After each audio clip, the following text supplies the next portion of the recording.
This house is mine now, Mom. You can't come in anymore.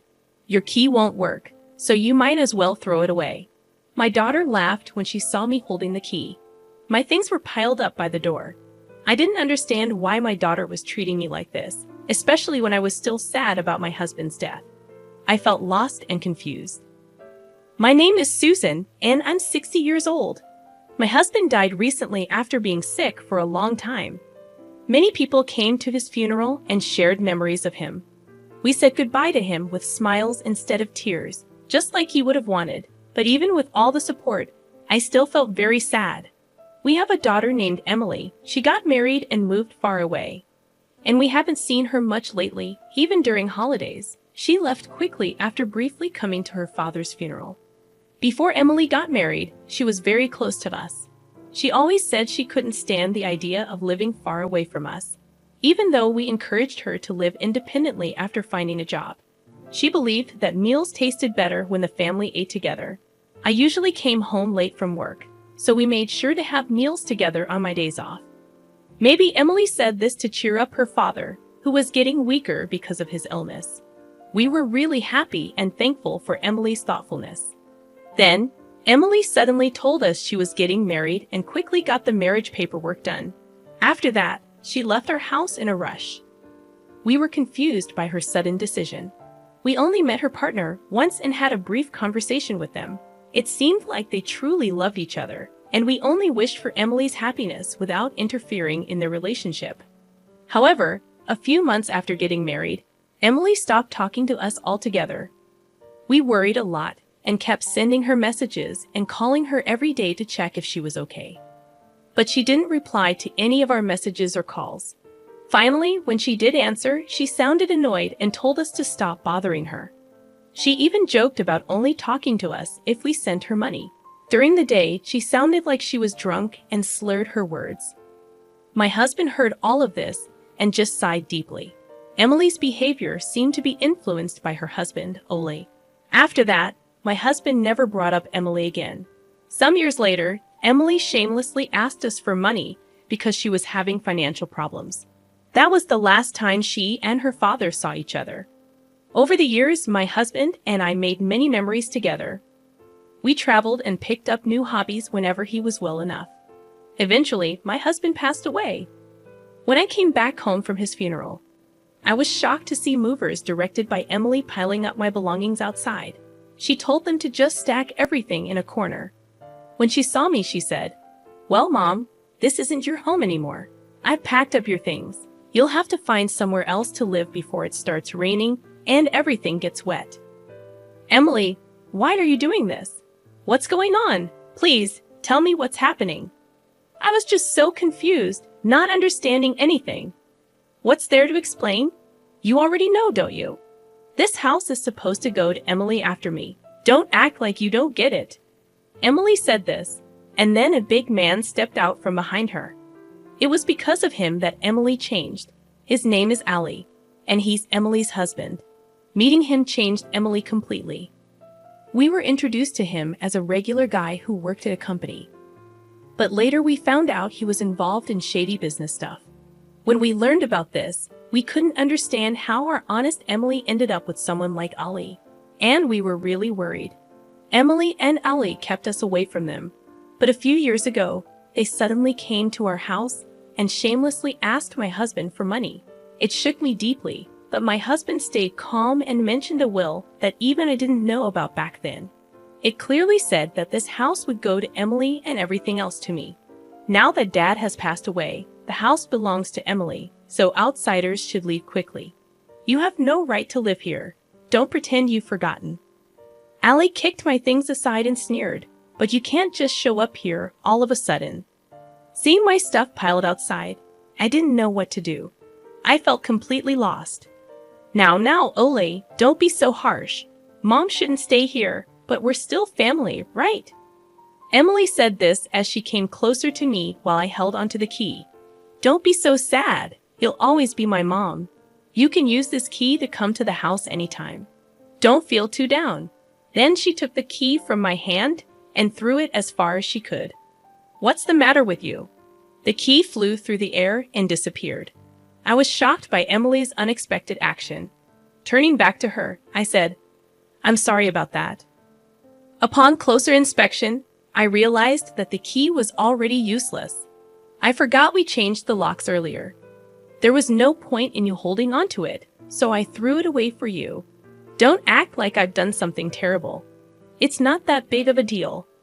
Emily and Ole looked at me in disbelief and burst into laughter. Emily's face, now completely different from before she got married, showed that she would do anything for her own benefit. I felt tears starting to form. Then I remembered my husband's gentle smile, as if he was telling me to stay strong. "Emily, I understand what you're trying to say, but you're getting the wrong idea. This isn't the right place to talk. Let's go inside." I urged Emily and Ole to come inside, but they resisted. "We're still moving in, and don't act like you're in charge, telling us where to talk. This isn't your house anymore. You need our permission to come in." Ali snapped back. Faced with Ali's rudeness, I insisted, "We need to discuss this house. It's not yours yet." "I'm just about to explain," Emily interrupted. "I've called someone who can explain it clearly, and he'll be here soon. Let's go inside and have some tea. If you keep refusing, I'll call the police. They'll make me say it again. This house doesn't belong to Emily. If you understand, come inside quickly. If you try anything, I'll be the one calling the police," I said firmly, unsettling them a bit. "Well, it might be the last time we listen to an old woman's nonsense. You're getting old anyway. We'll hear you out this time. But if you talk nonsense, you'll have to pay for wasting our time," Ali threatened, sitting on the sofa with his legs crossed. Emily gave me a similar glare. It seemed like they had threatened people like this before to get what they wanted. This made me feel sad. Soon, the doorbell rang, and I let a man into the living room. He was the lawyer who had been there when my husband shared the details of the will. "You're the lawyer from before, right? What are you trying to say?" "We've seen the will that says this house goes to Emily, and Dad said so." "That's the truth, isn't it?" Ali argued. "As I mentioned earlier, there was a misunderstanding before. The will includes a condition, and if that condition happens, the inheritance changes," the lawyer clarified. "Why are you confusing us with all these complicated terms?" Emily responded in frustration. Seeing their confusion, the lawyer took over to explain. "A conditional bequest with revocation means the will has conditions. In your father's will, the condition was that Susan could stay in the house as long as she's healthy. Emily would only inherit it if Susan couldn't live there anymore due to health issues or passed away. Your father was very clear about this." Ali and Emily looked completely confused. Did he really say that? Even if he did, we wouldn't remember. What's this talk about revocation? Emily shook her head in disbelief. "Okay, then what about those conditions?" Ali asked, sounding a bit shaken but still defiant. "By trying to kick Susan out of the house, you violated the conditions of the will. Because of that, Emily lost her right to inherit the house," the lawyer explained straightforwardly. "Wait, so you're saying I can't inherit just because of that? That's ridiculous." Emily exploded in frustration. "That's the essence of this will. Breaking that condition, whether it's minor or major, leads to revocation," the lawyer explained calmly. "When did we ever break that condition? Can you prove it?" Ali leaned in, clearly trying to intimidate the lawyer. The lawyer cleared his throat. "There was a moving truck outside, arranged by you two, wasn't it? You were trying to move your things in and live here without Susan's consent. Don't act like we did something wrong. We told Mom about it. She just forgot and panicked on her own. That's not our fault," Emily protested. "Such childish excuses don't work in the adult world. Not only did you move in without permission, but you also threw my belongings outside, telling me to leave quickly," the lawyer replied sternly. "I never said that. You're the one lying. I can't believe my own mother would make up such accusations. If you keep this up, I'll sue you. Do you want that? Being sued by your own daughter is the last thing you want, right? So take back what you said," Emily threatened, her voice filled with anger. The lawyer remained composed and pulled out his phone. "We can't retract the truth. Multiple witnesses saw and heard you telling Susan to leave. We've even recorded their testimonies. He played a video with statements from movers and neighbors. Everyone's stories match. They'd all say you two told Susan to leave. You could have paid them to say that. How can we trust this? Stop making a fool of us, Ollie accused, but the lawyer ignored him. Instead, he produced a key. Emily, you took the key from Susan and threw it away, which was witnessed by many. I found this key exactly where it was described to be. Changing the locks means Susan can't enter or live here, breaking the condition that she can stay as long as she's healthy. So, you violated the terms of the inheritance. Don't spout whatever you want. If I get serious, I can ensure a lawyer like you never works again. Despite Allie's loud threats, the lawyer remained calm and continued. Therefore, this house will never belong to Emily, and you have no right to live here. Now please remove your belongings and return Susan's immediately. If you delay or try to stay, we'll report a breaking and entering crime to the police. You have 2 hours. Begin now. The lawyer clapped his hands sharply and checked the time on his wristwatch. Police, you say? Such nonsense won't intimidate me, Ollie blustered, but the lawyer countered. I'm a professional. This is not a lie. Getting in trouble with the police over this would only cause more problems for you. Even Ollie seemed to understand that this wasn't an empty threat. Oh no! Ollie and Emily began sweating profusely and quickly got up to start moving their things. It seemed Ollie was more bark than bite, like a big guy with no courage. I'm sorry. We'll put everything back right away, so please don't call the police, okay? Please? Emily pleaded sweetly with the lawyer and yelled at the movers outside to reload the truck.